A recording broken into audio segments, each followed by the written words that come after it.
طاہر گورا کے شو بلا تکلف میں میں حلیمہ سعدیہ آپ کو خوش آمدید کہتی ہوں۔ آپ ٹیگ ٹی وی کے یوٹیوب چینل کو سبسکرائب کیجیے اور ڈونیٹ کے بٹن کو کلک کر کے ہمیں کنٹریبیوٹ کر سکتے ہیں۔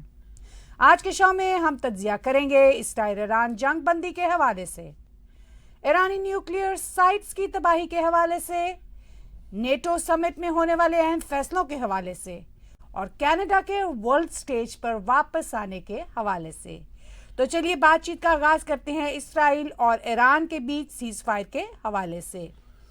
ہم نے گزشتہ 2 ہفتوں کے دوران اسرائیل اور ایران کو جنگ میں جاتے ہوئے دیکھا اور پھر ڈرامائی طور پر جنگ بندی بھی ہو گئی۔ اس سارے منظر کو طاہر گورا صاحب پلیز بتائیے آپ کیسے دیکھتے ہیں؟ دیکھیے بات یہ ہے کہ یہ جنگ آنن فانن اگرچہ اپرنٹلی شروع ہوئی، اسرائیل نے ایران پہ کوئی آلموسٹ 13-14 روز پہلے حملہ کیا اور پھر اس کے بعد ایران نے بھی مسلسل ریٹیلیٹ کیا، پھر یہ جنگ چلتی رہی۔ آلموسٹ اس کو کہا جاتا 12 دن کی جنگ ہے۔ لیکن یہ جنگ جو ہے یہ انفیکٹ میں نے ابھی کہا ہے کہ آنن فانن شروع ہوئی، مگر اس کی ایک پوری بیک گراؤنڈ ہے۔ وہ بیک گراؤنڈ یہ ہے کہ دونوں دیشوں کے بیچ 30-35 سالوں سے بہت سخت پراکسی وار چل رہی ہے۔ ایران نے پراکسی ٹیررزم حماس کے ذریعے، دوسرے فلسطینی گروہوں کے ذریعے، حزب اللہ کے ذریعے، حوتیوں کے ذریعے اسرائیل کے خلاف جاری رکھی ہوئی تھی، اور جو بڑی ہی بدترین پراکسی ٹیررزم 7 اکتوبر 2023 کو ہوئی وہ ہم سب کے سامنے ہے۔ پھر اسرائیل نے 7 اکتوبر 2023 کے حماس کے بدترین ٹیررسٹ حملوں کے بعد جس میں 1200 زیادہ تر نوجوان بچے اور بچیاں تھے وہ مارے گئے، اس کے بعد پھر اسرائیل نے خوفناک آپریشن شروع کیا، خاص طور پر غزہ کے اندر۔ تو وہ بھی ایک جنگ کا آغاز تھا، ایران کے ساتھ انڈائریکٹ جنگ تھی، پھر حماس کے بہت سارے لیڈرز اڑائے، حزب اللہ کا کافی خاتمہ کیا، ان کی کمر توڑی، تو وہ بھی انفیکٹ ایران کے خلاف ہی جنگ تھی، کیونکہ ایران نے ہی ٹیررزم کی جنگ جو ہے اور ٹیررزم کی جو فضا ہے وہ قائم کر رکھی تھی اسرائیل کے خلاف کوئی 35-40 سالوں سے۔ تو اب اسی بیک گراؤنڈ میں پھر جب ایران کو بار بار اسرائیل اور امریکہ اور دوسرے ویسٹرن دیش کہہ رہے تھے کہ آپ اپنا نیوکلیئر بم بنانے کا جو خواب ہے اس کو ذرا بھول جائیے، مگر ایران کی طرف سے مسلسل اپنے نیوکلیئر انریچمنٹ کے پروگرام کی تیاریاں ہوتی رہیں۔ ایران کا یہ کہنا تھا کہ جی یہ ہمارے پیسفل مقاصد کے لیے، مگر ایران کی نہ تو پیسفل لینگویج ہے، نہ پیسفل رویہ ہے، اور نہ اس کا پیسفل کوئی ارادہ تھا۔ تو آف کورس وہ ایٹم بم بنانا چاہتا تھا اور ابھی بھی شاید بنانا چاہتا ہوگا، لیکن بہرحال اسرائیل نے جب دیکھا کہ امریکہ کچھ ریلیکٹنٹ چل رہا ہے، آپریشن نہیں کر رہا، تو نتن یاہو کی اپنی انپاپولیرٹی بھی بڑھتی جا رہی تھی، تو پھر انہوں نے کہا کہ بھئی میری انپاپولیرٹی بھی اسرائیل میں بڑھتی جا رہی ہے، تو میں اس سے پہلے کہ حالات میرے خلاف ہوں میرے اپنے دیش کے اندر، اور امریکہ بھی چونکہ سلپری ہے، ڈاماڈول رہتا ہے، تو کیوں نہ میں ایک زبردست قسم کا حملہ کروں۔ انہوں نے بہت زبردست حملہ کیا ایران کی نیوکلیئر سائٹس پہ، جتنا وہ اٹیک کر سکتے تھے وہ کیا۔ پھر اس کے بعد انہوں نے ایران کی جو فوج ہے اس کے اہم سپہ سالاروں کو مارا، پھر انہوں نے نیوکلیئر سائنٹسٹ کو مارا، آیت اللہ خامنائی کی جان کو لالے پڑ گئے، وہ ابھی بھی بنکر میں چھپے ہوئے بیٹھے ہیں۔ تو اس ساری صورتحال میں پھر اسرائیل نے ایک آفیشیل وار کی صورت کریٹ کر دی، اور پھر اس کے بعد ایران کو بھی ریٹیلیٹ کرنا پڑا، اور پھر یہ ٹیٹ فور ٹیٹ نہیں رہا، یہ ڈیلی بیسس پہ دونوں طرف میزائل آ رہے تھے جا رہے تھے، اور اس سارے جنگ کا جو منظر بنا وہ یوں بنا کہ اسرائیل کے حوالے سے بھی یہ ایک مشہور تھا کہ اسرائیل آئرن ڈوم ان کا بڑا مضبوط ہے، مگر ایران نے بھی اس سے پہلے اسرائیل کے اوپر کئی بار جو ٹیٹ فور ٹیٹ کے چکر میں میزائل پھینکے تھے۔ میرا خیال ہے پہلی بار شاید انہوں نے بیلسٹک میزائل پھینکے، جو وہ بیلسٹک میزائل پھینکے تو اس کے نتیجہ میں اسرائیل میں بھی کافی تباہی ہوئی، اگرچہ ایران کے اندر تو بے پناہ تباہی ہوئی، لیکن بہرحال اسرائیل تو اتنی تباہی بھی افورڈ نہیں کر سکتا جتنی اسرائیل کے اندر تباہی ہوئی۔ بتایا جاتا ہے کہ آفیشلی جو نمبرز آ رہے ہیں 28 کے قریب اسرائیلی لوگ مارے گئے، ادھر ایران میں 600 سے زیادہ جو ہیں وہ لوگ مارے جا چکے ہیں۔ تو صورتحال کافی گمبھیر تھی اور یہ جنگ شدت اختیار کر سکتی تھی، لیکن پھر امریکہ کو پہلی بار ایران کے خلاف جنگ میں انٹروین کرنا پڑا۔ اس کی بھی ہم آگے جا کے بات کریں گے.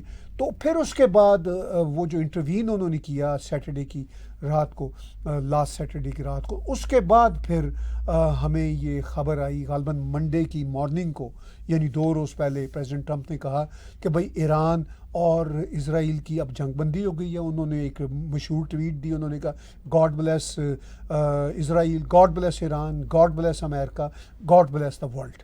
تو یہ منظرنامہ ہم نے ان 2 ہفتوں کے دوران دیکھا. تو آپ کی اس تمام صورتحال سے 2 باتیں جو ہیں ان پہ میں وضاحت چاہوں گی. کیا یہ ایران کے پراکسیز کے خلاف جنگ سمجھی جائے، اور کیا اس جنگ بندی کی بڑی وجہ امریکہ کا ایرانی نیوکلیئر سائٹس پر حملہ تھا، یا دونوں ہی؟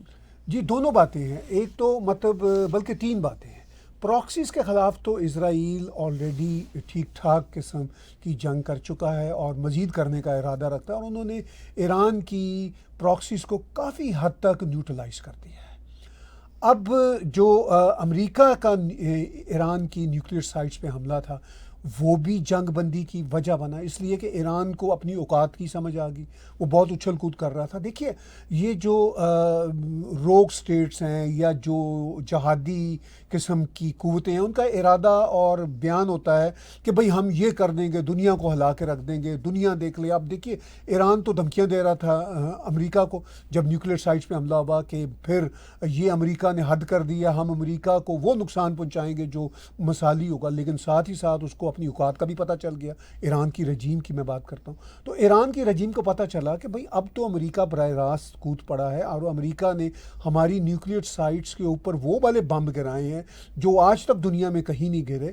تو اگر ہم نے ایسکلیٹ کیا تو یہ تو پھر ہماری تباہی و بربادی ہے. ایران کی رجیم کو صاف نظر آ رہا تھا کہ بھئی ہماری رجیم کی تو تباہی و بربادی ہے. ابھی تک ایز آف ناؤ جب ہم یہ شو ریکارڈ کر رہے ہیں، آیت اللہ خامنائی چھپے ہوئے ہیں، بنکر میں ہیں. وہ اپنے جو تہران کا ان کا گھر ہے اس میں بھی نہیں ہے. بائی دا وے مجھے 1992 میں ایران کا ایک دورہ آفیشیل کیپیسٹی میں کرنے کا ایز اے جرنلسٹ اتفاق ہوا تھا. میں اس جگہ میں میری آنکھوں کے سامنے پھر رہی ہے جس جگہ پہ میں سینکڑوں لوگوں کے ساتھ گیا اور آیت اللہ خامنائی کے ساتھ ہاتھ بھی مجبوراً ملانا پڑا. مطلب یہ ہے کہ وہ چونکہ ایک ڈیلیگیشن کا حصہ تھا، تو مجھے وہ منظر یاد آ رہا ہے جہاں آیت اللہ خامنائی ایک کنجسٹڈ تہران کے علاقے میں رہتے تھے کہ، اور تب بھی مجھے کچھ ایران کے لوگوں نے، سیکیورٹی کے لوگوں نے بتایا کہ ہم اس لیے آیت اللہ خامنائی کو اس علاقے میں ٹھہراتے ہیں کہ دنیا کا کوئی دیش ان کے اوپر حملہ نہ کرے، کیونکہ اگر وہ حملہ کرے گا تو بہت سارے آرڈنری لوگ مریں گے. تو اس لیے وہ لوگوں میں ان کا آفس تھا، بالکل ہیومن شیلڈ بنی ہوئی تھی. اور مجھے وہ منظر یاد آ رہا ہے، مطلب میں بھی لائن میں لگا ہوا آیت اللہ خامنائی سے ہینڈ شیک کر رہا تھا. تو یہ وہ جگہ تھی جہاں وہ رہتے تھے. اب اسرائیل نے بتا دیا کہ وہ کوئی ہیومن شیلڈ بھی برداشت نہیں کریں گے. تو اب اس جگہ سے، اس علاقے سے جہاں پہ ان کا دفتر، ان کی رہائش گاہ تھی، وہاں سے وہ موو ہو کے آف کورس کسی بنکر میں چلے گئے ہیں، اور بنکر بسٹر بام گرائے ہیں. آلریڈی امریکہ نے وہ ظاہر نیوکلیئر سائٹس ہیں جہاں پہ لوگ نہیں رہا کرتے تھے. ابھی بھی اگر آیت اللہ خامنائی کسی بنکر میں ہوں گے تو تہران کے اسی کنجسٹڈ شہر کے اندر ہی کوئی بنکر بنے ہوں گے جہاں وہ ہوں گے. تو اینی ہاؤ اس ساری صورتحال کو جب امریکہ نے، جیسا آپ نے پوچھا، جو ان کی نیوکلیئر سائٹس پہ بنکر بسٹر بم گرائے ہیں، تو اس سے ایران ہل گیا. اس کے سارے نعرے، دعوے اور بڑکیں ان کو پتہ چلی کہ یہ سب جو باتیں ہم ڈیتھ ٹو اسرائیل، ڈیتھ ٹو امریکہ 40 سالوں سے کہہ رہے ہیں، اب جب امریکہ ہمارے سر پہ بم گرا رہا ہے تو یہ گراؤنڈ ریئلٹی کیا ہے. تو ظاہر ہے یہ بہت بڑی وجہ بنی اس جنگ بندی کی. چلیے اب یہاں سوال یہ پیدا ہوتا ہے کہ کیونکہ یہ حملہ بیسیکلی کہا جا رہا ہے کہ جو نیوکلیئر سائٹس ہیں ان کے اوپر کیا گیا، کیونکہ نیوکلیئر جو آگے پیش قدمی ہو رہی تھی اس کو روکنا مقصود تھا. لیکن امریکہ کی ایک انٹیلیجنس رپورٹ کا کہنا ہے کہ نیوکلیئر سائٹس کا زیادہ نقصان نہیں ہوا. تو آپ اس رپورٹ کے حوالے سے کیا تبصرہ کرنا چاہیں گے اس تمام صورتحال میں؟ دیکھیے بات یہ ہے کہ پہلے تو یہی ان پریسیڈنٹ واقعہ ہے کہ امریکہ نے ڈائریکٹ ایران کی نیوکلیئر سائٹس پہ حملہ کیا ہے. یہ ایران کو ہلا دینے کے لیے، اور بلکہ پوری دنیا کو ہلا دینے کے لیے کافی تھا، کیونکہ اس سے پہلے ایران کی بھی دھمکیاں تھیں اور امریکہ کی بھی وارننگز تھیں اور دھمکیاں تھیں. لوگ سمجھتے تھے کہ یہ دھمکیاں برائے دھمکیاں رہیں گی. یہ ایک بہت شدید فیصلہ ہے جو اگر امریکہ نے کیا، امریکہ نے صرف فیصلہ ہی نہیں کیا بلکہ ان کی نیوکلیئر سائٹس پہ بنکر بسٹر بام گرا دیے، B-2 ان کے طیارے گئے جو صرف اور صرف امریکہ کے پاس ہیں، اور انہوں نے تباہی مچا دی۔ اب امریکہ کی ہی ایک انٹیلیجنس رپورٹ کا کہنا ہے جو CNN میں اور نیو یارک ٹائمز میں پبلش ہوئی ہے کہ بھئی یہ حملے تو ضرور ہوئے ہیں مگر اس کا ایران کی نیوکلیئر سائٹس کو کوئی زیادہ نقصان نہیں ہوا۔ پریزیڈنٹ ٹرمپ اور ان کی پوری ٹیم CNN کو بھی اور نیو یارک ٹائمز کو بھی کہہ رہے ہیں کہ بھئی آپ کی رپورٹ ادھوری ہے، جھوٹی ہے، آپ کو اندازہ نہیں۔ میں اگر اس پہ تبصرہ کروں تو میں یہ کہوں گا کہ اس بات کا اندازہ شاید امریکیوں کو بھی نہیں ہے کہ ایران کی نیوکلیئر سائٹس پہ اس حملے کے نتیجے میں کتنا نقصان ہوا، کیونکہ ابھی تک ان نیوکلیئر سائٹس کی اندر تو کوئی نہیں گیا، وہ تو ایرانی ہی بتا پائیں گے۔ ایرانی بھی شاید اتنے خوفناک ڈرٹی بامب کے حملے کے بعد شاید اس کے اندر نہیں جائیں گے، ابھی فوری طور پر نہیں جائیں گے۔ تو اس ساری صورتحال میں اگر امریکہ کی جو رپورٹس ہیں، انٹیلیجنس کی رپورٹس یہ کہتی ہیں کہ بھئی بات یہ ہے کہ کوئی خاص نقصان نہیں ہوا، تو مجھے نہیں سمجھ آتی کہ ان کے پاس کیا اس کے ذرائع ہیں۔ چلیے فرض کیجئے کوئی خاص نقصان نہیں ہوا، یہ بات تو طے ہے کہ نقصان ہوا ہے، تھوڑا ہوا ہے، درمیانہ ہوا ہے، بہت زیادہ ہوا ہے، اس سے زیادہ فرق نہیں پڑتا۔ فرق یہ پڑتا ہے کہ ایران کی چولیں ہل گئی ہیں، ایران کی جو پوری جو تھی نا بڑکے مارنے کی کیپیبلٹی وہ ہل گئی ہے۔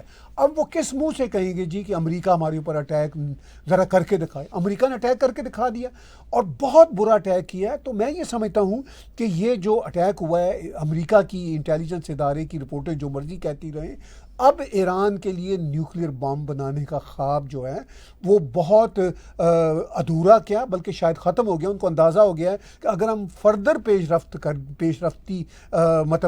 کریں گے اس معاملے میں، تو اگر امریکہ پہلے اٹیک کر سکتا تھا جو اس نے کیا، تو یہ فردر اٹیک کر دے گا۔ تو اس لیے میں سمجھتا ہوں کہ یہ امریکہ کی طرف سے ایک انپریسیڈنٹڈ اٹیک تھا اور کامیاب اٹیک تھا، اور پریزیڈنٹ ٹرمپ اور ان کی ٹیم جو دعوے کر رہی ہیں کہ بھئی ہمارے اس اٹیک کی وجہ سے اب دنیا ریلیٹیولی پرامن ہو گئی ہے، تو اس میں کوئی غلط بات وہ نہیں کر رہے۔ ویسے بھی نیوکلیئر آرنامنٹس کا نقصان دراصل پوری انسانیت کو بھگتنا پڑتا ہے۔ یہ بھی ایک بہت بڑی ریزن ہے، میں یہ سمجھتی ہوں کہ جو بہت ساری چیزوں کو روک دینے کا باعث بن سکتی ہے۔ نیٹو کے سمٹ کے حوالے سے بات چیت کر لیتے ہیں کہ نیٹو کے سمٹ میں دنیا کے ورلڈ لیڈر ملے، انہوں نے کئی اہم فیصلے بھی کیے۔ پریزیڈنٹ ٹرمپ بھی وہاں بہت نمایاں رہے۔ نیٹو الائنس کے فیوچر کے بارے میں آپ کیا رائے دیں گے؟ دیکھیے، جو نیٹو کا الائنس ہے یہ سیکنڈ ورلڈ وار ختم ہونے کے کچھ عرصہ بعد بنا، جس میں نارتھ امریکہ الائنس ٹریٹی شاید جو ہے treaty alliance some thing like that بنتا ہے، جس میں کینیڈا بھی شامل ہے، جس میں آف کورس امریکہ بھی شامل ہے، پورا یورپ شامل ہے، یورپین یونین کے بڑے دیش شامل ہیں۔ میرا خیال ہے 22 ملکوں کا یہ الائنس ہے، اس میں ایون ٹرکی بھی شامل ہے۔ تو اس ساری صورتحال میں نیٹو کا جو سمٹ ہے یہ اتفاق کی بات ہے، اس کی ڈیٹ تو پہلے سے طے تھی، مگر نیٹو کے اس سمٹ سے پہلے جنگ بھی چھڑی اسرائیل اور ایران کی، امریکہ کے ایران پہ خوفناک اٹیک بھی ہوئے، اور پھر اس کے فوراً 2 روز بعد یہ سمٹ بھی شروع ہو گیا اور جو آج ختم بھی ہو گیا ہے۔ اس میں پریزیڈنٹ ٹرمپ گئے اور وہ بڑا نمایاں رہا۔ آپ نے فیوچر کی بات کی، تو آف کورس پہلی بات یہ ہے کہ پریزیڈنٹ ٹرمپ جہاں بھی جائیں گے تو وہ نمایاں ہوں گے، دنیا کے سب سے بڑے دیش کے سب سے پاورفل لیڈر ہیں۔ صرف اتنی بات ہی نہیں ہے، پھر اس کے علاوہ وہ بہت ووکل ہیں، بہت فیصلہ کن باتیں کرتے ہیں اور چونکا دینے والی باتیں کرتے ہیں۔ امریکہ ہمیشہ امریکن پریزیڈنٹ جہاں بھی شامل ہوئے ہیں، جب بھی ہسٹوریکلی شامل ہوئے ہیں، امریکہ ایک پاورفل کنٹری کے طور پہ ان کا ریپریزنٹیٹیو، ان کا لیڈر ہمیشہ اہم رہا ہے، اور پریزیڈنٹ ٹرمپ بھی بہت اہم ہے۔ اس کے ساتھ ساتھ پریزیڈنٹ ٹرمپ کے نمایاں ہونے کی وجہ ان کے بہت زیادہ اسٹریٹ فارورڈ اور بلنٹ قسم کے واقعات بھی ہیں۔ جی دیکھیے، اب پریزیڈنٹ ٹرمپ وہاں پہ گئے، انہوں نے ظاہر ہے وہاں پہ اسٹیٹمنٹس دیں، اور جیسے ہی وہ گئے ہیں نیٹو میں تو سب سے بڑا جو ڈسکشن تھا وہ یہ تھا کہ بھئی اسرائیل اور ایران کے بیچ اب جنگ بندی ہو گئی ہے تو اب فیوچر کیا ہے۔ یعنی نیٹو کے فیوچر سے زیادہ وہ یہ باتیں کر رہے تھے کہ اس جنگ کا فیوچر کیا ہوگا، اس کانفلکٹ کا فیوچر کیا ہوگا۔ یہ بھی بات چیت ہوئی۔ نیٹو کے جو سیکرٹری جنرل ہیں مارک روٹے، انہوں نے بہت اپریشیٹ بھی کیا پریزیڈنٹ پریزیڈنٹ ٹرمپ کو انہوں نے کہا کہ بھئی بات یہ ہے کہ آپ نے وہ کام کر دکھایا جو ہم نیٹو کے دیش سوچ نہیں سکتے تھے, یورپین یونین کے دیش سوچ نہیں سکتے تھے, آپ نے کمال کر دیا. بہت تعریفیں کی, سارے ورلڈ لیڈر ان کی تعریفیں کر رہے ہیں اور کہہ رہے ہیں کہ بھئی بات یہ ہے کہ امریکہ نے تو جو ایران کی بلی تھی, ایران کی بلی کے بارے میں پریزیڈنٹ ٹرمپ نے اٹیک کے فوراً بعد اپنی اسپیچ میں یہ ٹرمینالوجی بھی برتی تھی, اور یہ ٹرمینالوجی بالکل ٹھیک برتی تھی. اور اب سارے نیٹو کے لیڈرز ان کو کہہ رہے ہیں کہ بھئی آپ نے ایران کی بلی کو نیوٹرلائز کر دیا. تو یہ بات بھی سامنے ہو گئی کہ بھئی انہوں نے نیوٹرلائز کر دیا. اور پھر پریزیڈنٹ ٹرمپ کا نیٹو میں جانا ایک اور حوالے سے بہت امپورٹنٹ ہے. آج ہی خبر آئی ہے نیٹو کے سمٹ کے آخری جو سیشن ہوئے ہیں اس میں پریزیڈنٹ ٹرمپ نے ایک پریس کانفرنس سے بات چیت کرتے ہوئے کہا کہ بھئی خوشائن بات ہے جو میں نے اپنے فرسٹ ٹینیور سے نیٹو کے دیشوں کو کھینچا ہوا تھا کہ بھئی آپ نے 5% GDP خرچ کرنا ہے, نیٹو میں کنٹریبیوٹ کرنا ہے. اس صورت میں آپ کے یعنی نیٹو کے فیوچر کا کوئی فیوچر ہوگا, میں تبھی آپ کے ساتھ رہوں گا. کیونکہ پریزیڈنٹ ٹرمپ کا یہی مطالبہ تھا نیٹو سے کہ بھئی یہ نہیں ہو سکتا کہ جو کینیڈا ہے یا جو دوسرے نیٹو کے ممبر دیش ہیں وہ تو تھوڑا پیسہ لگائیں اور سب سے زیادہ پیسہ امریکہ لگائے, سب سے زیادہ انرجیز اور اسٹیک امریکہ کے ہوں اور اس کو انجوائے کریں یورپین یونین کے لوگ, کینیڈا کے لوگ. اس میں یہ بھی شامل ہے کہ it's not only the revival of USA that he is interested in, but it is also the revival of the whole NATO by itself as an institution, which I think is his mark of the line. مجھے نہیں پتا کہ وہ اس میں وہ NATO کے revival کی کتنی کوشش کر رہے ہیں. وہ تو صرف اپنا پوائنٹ آف ویو دے رہے ہیں.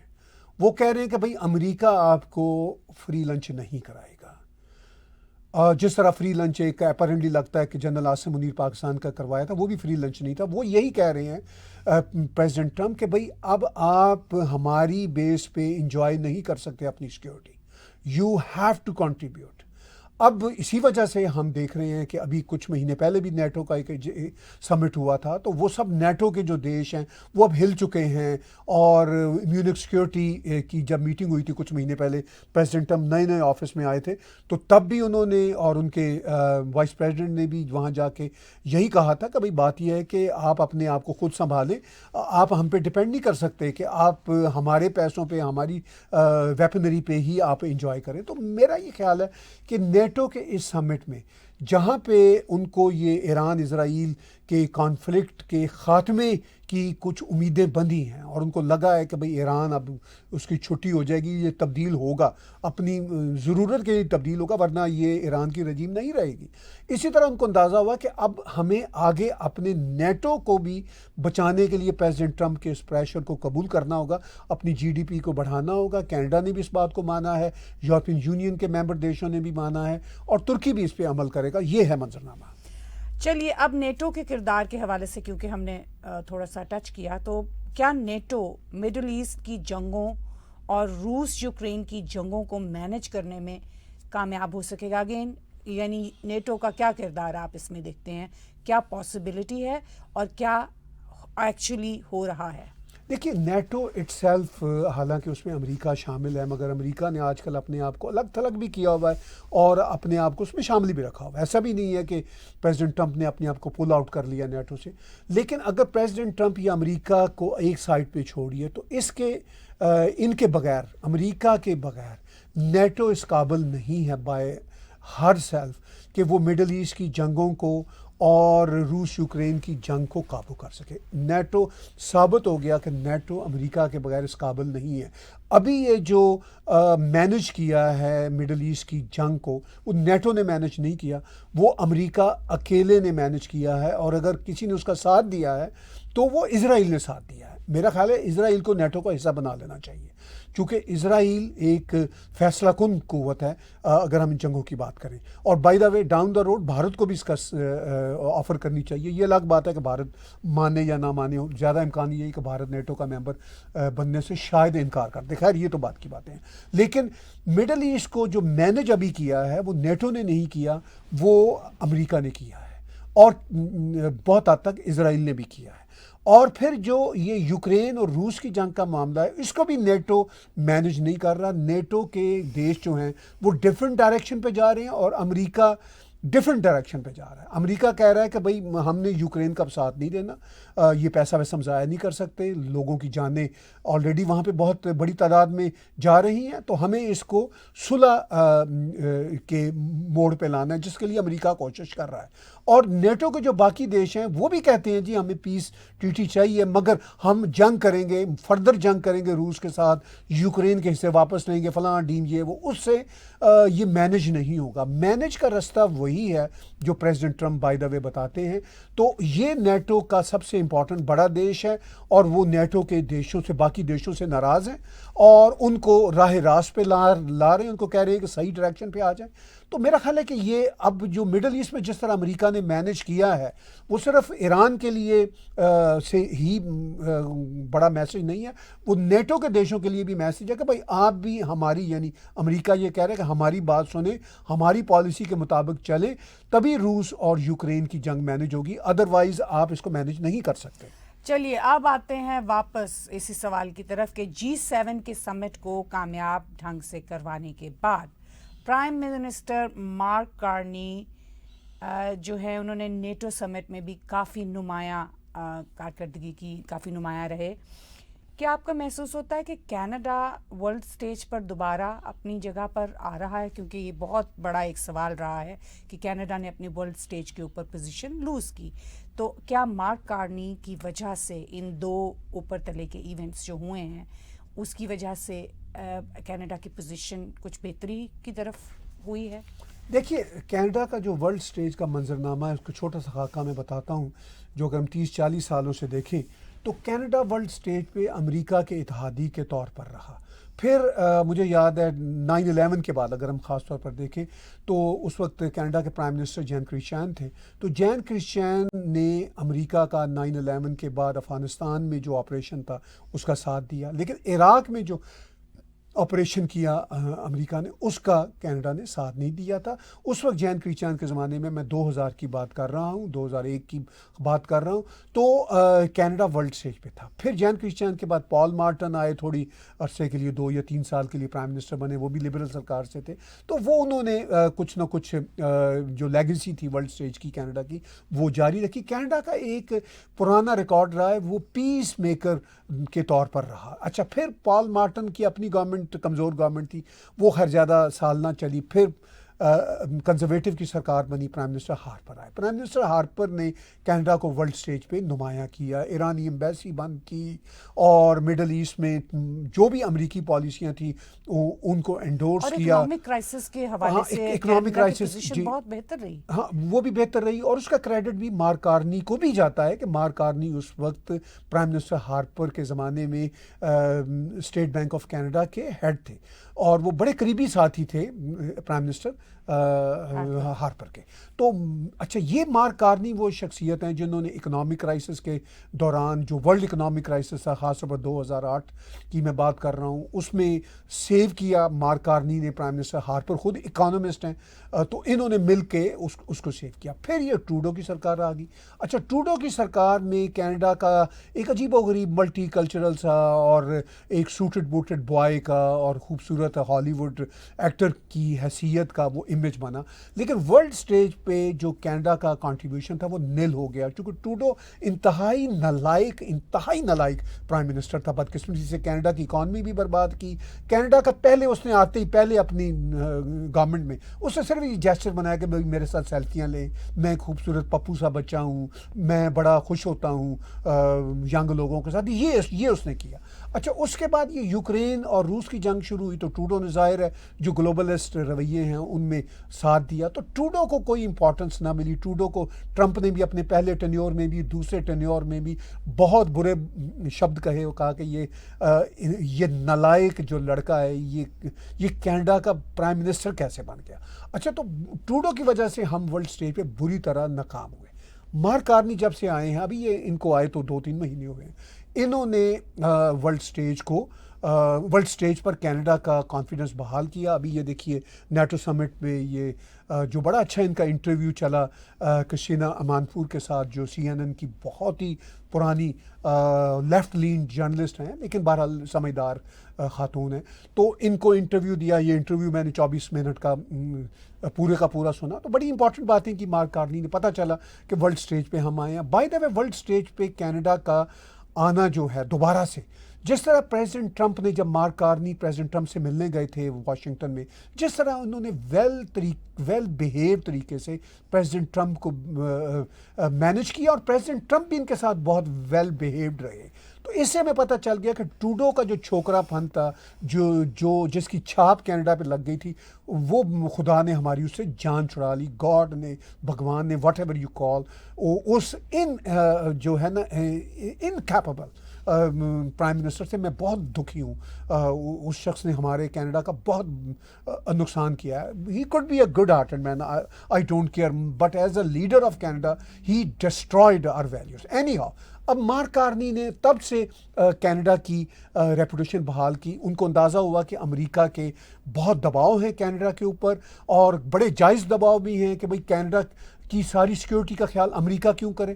پھر امریکہ کو یہاں سے فینٹنل جاتی ہے, انلیگل امیگرنٹس جاتے ہیں, ٹیررسٹ جاتے ہیں. تو امریکہ نے بھی خوب ان کے اوپر دباؤ رکھا. اب ورلڈ سٹیج پہ جو دباؤ تھا پریزیڈنٹ ٹرمپ کا 51st اسٹیٹ بنانے کا, وہ بھی ختم ہو گیا. آلموسٹ ختم ہو گیا. پریزیڈنٹ ٹرمپ کا کچھ پتہ نہیں, وہ کل پھر کہہ رہے 51st اسٹیٹ, لیکن وہ کینیڈا بھی G7 کے سمٹ میں آئے, کوئی ایسی بات نہیں کی. اب نیٹو میں بھی ملے, انہوں نے کوئی ایسی بات نہیں کی.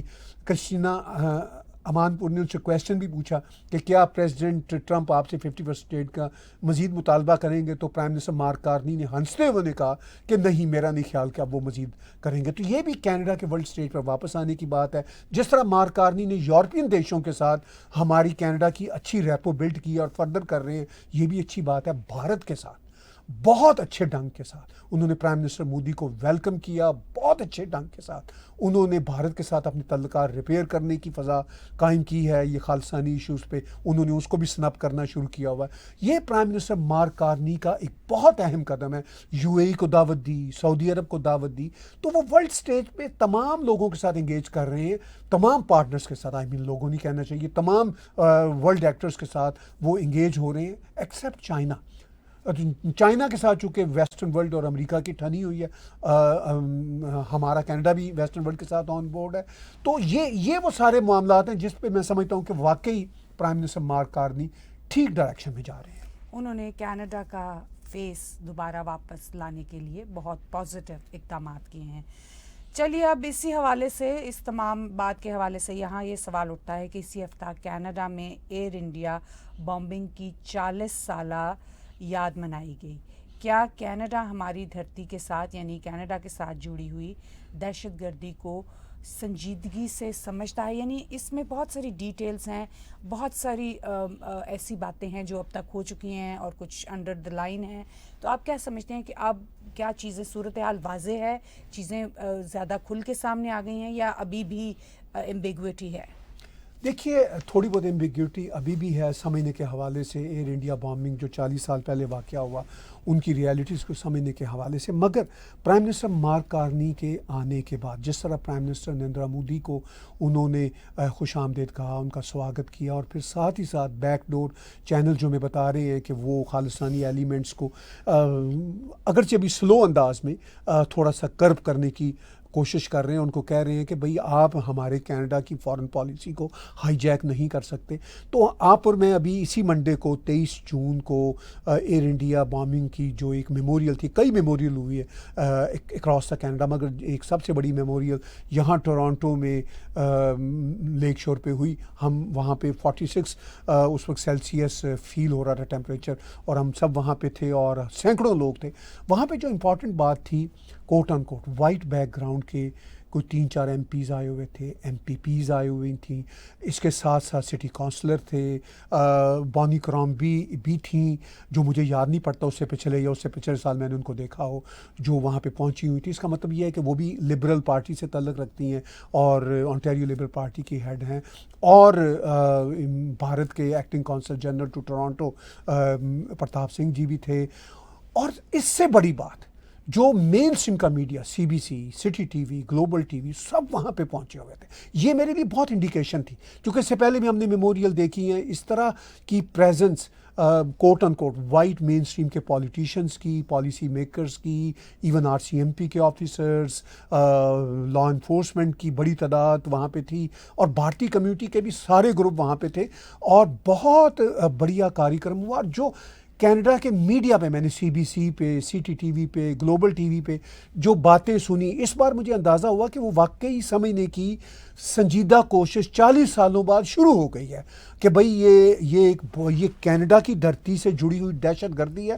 انف از انف. جب یہ کینیڈا کا میڈیا جو لیفٹ لین میڈیا ہے, جو اینٹی انڈیا میڈیا ہے, جو اینٹی ہندو میڈیا ہے ٹریڈیشنلی, مگر یہ مسئلہ چونکہ کینیڈین ٹیررزم کا ہے, یہ جو ایئر انڈیا بامبنگ کا جو 40 سال پہلے واقعہ ہوا, اس پہ اب جو کینیڈین میڈیا کی میں نے توجہ دیکھی, ان کی کوریج دیکھی, کینیڈین پولیٹیشنز کا اس میں آنا دیکھا, کینیڈین پرسنالٹیز آئی ہوئی تھی, تو مجھے لگا کہ یہ نہ صرف انڈیا اور کینیڈا کے جو تعلقات ہیں وہ ریسیٹ ہو رہے ہیں, بلکہ زیادہ امپورٹنٹ بات, وہ اپنی جگہ پہ, وہ دونوں دیش جانے, ان کا کام جانے, جو امپورٹنٹ بات ہے ایز اے کینیڈین میرے لیے, آپ کے لیے اور ہم سب کینیڈینز کے لیے, کہ کینیڈینز اس ٹیررزم کو ایک ٹریجڈی کے طور پر نہ لیں یا ایک فورن ٹریجڈی کے طور پر نہ لیں. یہ کینیڈا کی دھرتی کے ساتھ جڑی ہوئی ایک ٹیررزم ہے, یہ کینیڈا کی ٹیررزم کا سب سے بڑا واقعہ ہے, اور اس واقعہ کو اسی طرح ڈیل کیا جائے, اور اس کے پیچھے جو آئیڈیالوجی ہے جو آج بھی ایگزسٹ کرتی ہے, تھرائیو کر رہی ہے, اس آئیڈیالوجی کو کرب کرنے کی ضرورت ہے, اور وہ مجھے ہوتا نظر آ رہا ہے. تیزی سے بدلتے ہوئے پولیٹیکل سینیریو, جنگوں اور تمام تر حالات, نیو ورلڈ آرڈر کے ساتھ ساتھ بہت تیزی سے ملکوں کی جنگ بندیاں اور الائنسز, اور اس کے ساتھ ساتھ اسٹریٹجک پارٹنرشپس کے اوپر ہم بات چیت کرتے رہیں گے. آپ کے لیے ہر ہفتے ہم کوشش کرتے ہیں کہ اس کے لیے سنیک پیک کی جائے. آج کا بلا تکلف شو طاہر گورا اور میرے ساتھ دیکھنے کا بہت شکریہ. آپ ہمارے ٹیگ ٹی وی کے یوٹیوب چینل کو سبسکرائب کیجئے. ہمارے اسی چینل پر موجود ڈونیٹ کے بٹن کو دبا کر آپ پیٹریون, پے پال یا کریڈٹ کارڈ کے ذریعے ڈونیٹ کر سکتے ہیں.